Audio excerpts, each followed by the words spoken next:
नमस्ते सभी को, मैं दीपिका जैन। आज हम सभी कक्षा 9वीं के पाठ 5 के प्रश्नोत्तर हल करेंगे। यहाँ पर आपके पहला प्रश्न दिया हुआ है, एक पदेन उत्तरम लिखत। एक पद में उत्तर लिखिए। एक पद में उत्तर लिखना यानी एक शब्द में उत्तर देना है। तो सबसे पहला प्रश्न दिया हुआ है, वित्ततः। वित्ततः का अर्थ होता है धन के। क्षीण, क्षीण यानी नष्ट होने पर भी, कीदृशः कैसा, भवति यानी होता है, धन के नष्ट होने पर भी कैसा होता है। तो अक्षीणः, अक्षीण यानी नष्ट नहीं होता है उसका कुछ भी। यानी उसमें श्लोक में कहा गया है कि अगर धन नष्ट हो भी गया फिर भी अगर कोई व्यक्ति जो है वह चरित्र से युक्त है, उस सदाचरण वाला है, आचरण अच्छा है, तो उसका कुछ भी नष्ट नहीं होता है। तो यहाँ पर प्रश्न है कि धन के नष्ट होने पर भी वह व्यक्ति कैसा होता है। तो अक्षीण यानी उसका सब कुछ बचा हुआ रहता है, कुछ भी नष्ट नहीं होता है। अक्षीण यानी नष्ट नहीं होता है। दूसरा प्रश्न है, कस्य यानी किसके, प्रतिकूलानि विपरीत होने पर, कार्यानि यानी काम को, परेशान यानी दूसरों के साथ, न यानी नहीं, समाचरित यानी करना चाहिए। ऐसा कस्य यानी किसके प्रतिकूल होने पर, विपरीत होने पर कार्य जो है परेशान न समाचार दूसरों के साथ नहीं करना चाहिए। तो आत्मन, आत्मन यानी अपने आप के, स्वयं के जो प्रतिकूल हो वैसे कार्य हमें दूसरों के साथ भी नहीं करना चाहिए। जो हमें अच्छा नहीं लगे वो दूसरों के साथ भी नहीं करें। इसके बाद तीसरा है, कुत्र दरिद्रता न भवेत। कुत्र यानी कहाँ पर, दरिद्रता यानी कंजूसी, न भवेत नहीं होनी चाहिए। तो वचने यानी बोलने में कंजूसी नहीं करनी चाहिए, सभी से अच्छे वचन, मीठे वचन बोलना चाहिए। तो कुत्र दरिद्रता न भवेत वचने। इसके बाद चौथा प्रश्न है, वृक्षा पेड़ जो है, स्वयं कानी, स्वयं जो है, कानी किसको, न खादंती नहीं खाते हैं। पेड़ स्वयं किसको नहीं खाते हैं, फलानी यानी फलों को। पांचवा प्रश्न है, का यानी कौन, पूरा यानी सबसे पहले, लघवी यानी छोटी, भवती यानी होती है, कौन सबसे पहले छोटी होती है। तो परार्ध छाया यानी पूर्वाह की जो छाया होती है वह सबसे छोटी होती है स्टार्टिंग में, फिर धीरे धीरे वह बड़ी होती जाती है। इसके बाद प्रश्न नंबर दूसरा है, अधोलिखित प्रश्नानाम, नीचे लिखे गए प्रश्नों के उत्तरानि, उत्तरों को संस्कृत भाषा लिखा, संस्कृत भाषा में लिखे। पहला प्रश्न है, यत्नेन प्रयत्न से, कोशिश करके, किम रक्षित किसकी रक्षा करनी चाहिए। दो प्रश्न पूछे इसने कि कोशिश करके किसकी रक्षा करनी चाहिए, वित्तम व वृत्तम। वित्तम का अर्थ होता है धन की, वृत्तम का अर्थ होता है चरित्र की, वा यानी अथवा। कोशिश करके, प्रयत्न करके किसकी रक्षा करनी चाहिए, पैसे की या चरित्र की। तो उत्तर है इसका वृत्तम यानी चरित्र की रक्षा हमें करनी चाहिए। इसके बाद दूसरा है, अस्माभि, अस्माभि यानी हमें, किम न समाचरित क्या नहीं करना चाहिए, अस्माभि हमें, कीदृशम आचरणम किस प्रकार का आचरण, न कर्तव्यम नहीं करना चाहिए, हमें किस प्रकार का आचरण नहीं करना चाहिए। तो यहाँ पर हम यहाँ से लिखेंगे अस्माभि यानी हमें, आत्मनः प्रतिकूलम अपने आप के विपरीत जो है, आचरणम आचरण, परेशान दूसरों के साथ, न यानी नहीं, कर्तव्यम करना चाहिए। आपके इसमें पहले वाले प्रश्न में किम हटाना है, किम की जगह केवल वृत्तम लिखना है। यत्नेन वृत्तम रक्षेत, बस।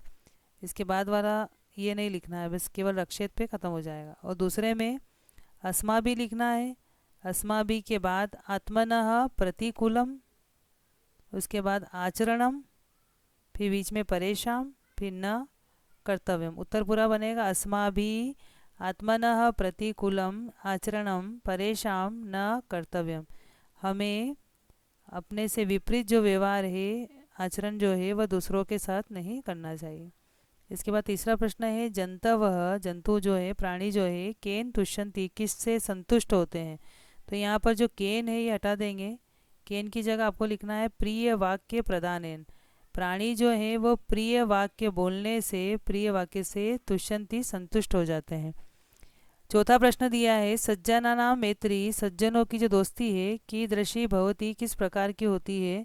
तो सज्जनों की दोस्ती किस प्रकार की होती है। तो यहाँ पर जो कृत दृषि लिखा है इसकी दृश्य को हटा देंगे, इसकी जगह लिखना है पूरा लघवी। पहले जो है वो छोटी होती है, पश्चात च बाद में वृद्धिमती यानी वो बड़ी हो जाती है। पहले छोटी रहती है सज्जनों की दोस्ती, बाद में धीरे धीरे बड़ी हो जाती है। तो सज्जना नाम मैत्री पूरा लघवी पश्चात च वृद्धिमती भवती। इसके बाद पांचवा है सरोवराणाम हानि। सरोवरों की हानि कदा भवती कब हो जाती है, यहाँ पर कदा हटा देंगे, कदा की जगह लिखना है मराले सह वियोगेन। जब मराले का मतलब होता है हंसों के साथ में जब वियोग हो जाता है, यानी हंस जब छोड़ के चले जाते हैं, तब सरोवरों की हानि हो जाती है। तो सरोवराणाम हानि मराले सह वियोगेन भवती।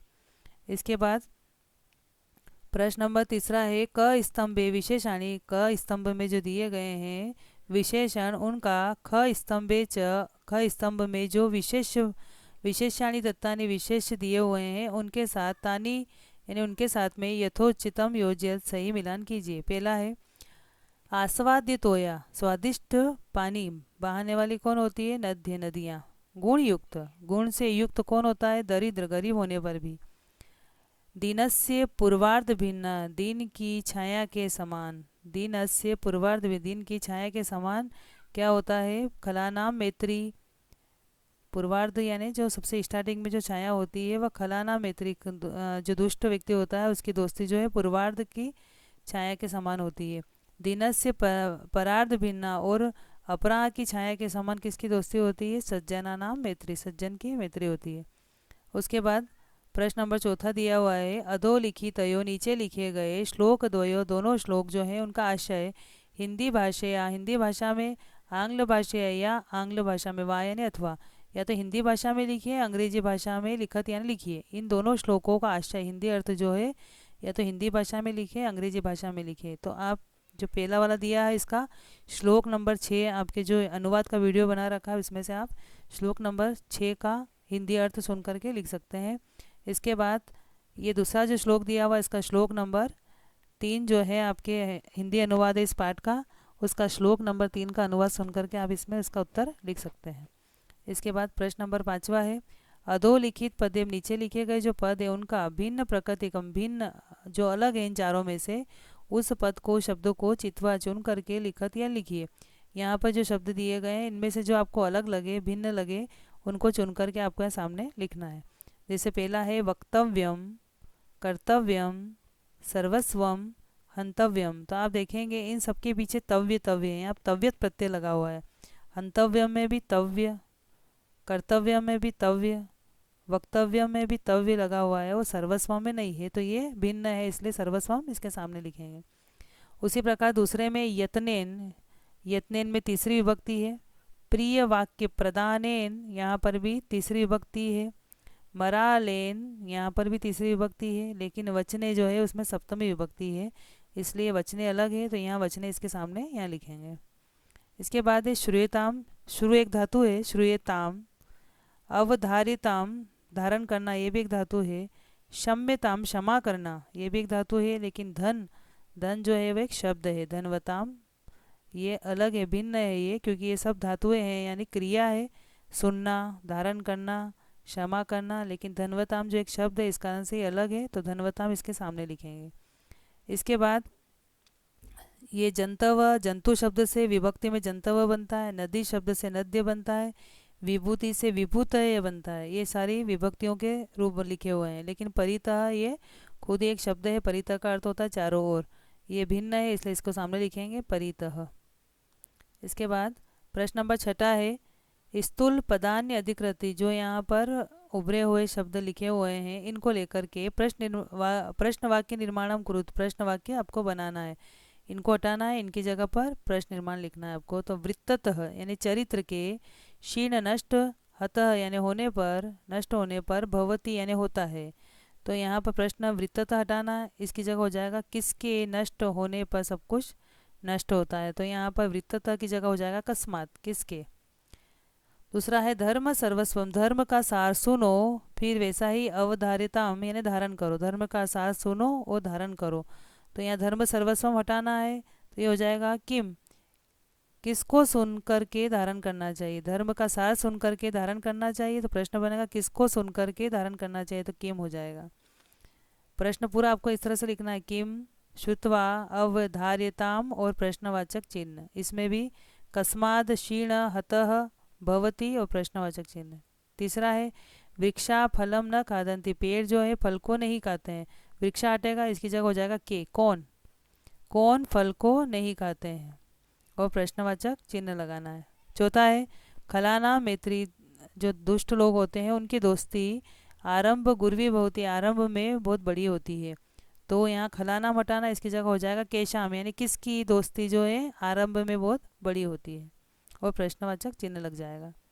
इसके बाद प्रश्न नंबर 7वां है अधोलिखितानि, नीचे लिखे गए वाक्यानि, जो वाक्य है इनको लोट लकारे परिवर्तित, लोट लकार में परिवर्तन कीजिए। लोट लकार में आज्ञा देने के अर्थ में इसका प्रयोग होता है, या जैसे हम किसी कामना करते हैं कि आपका अच्छा हो, इस प्रकार से यहाँ पर लोट लकार का प्रयोग होगा।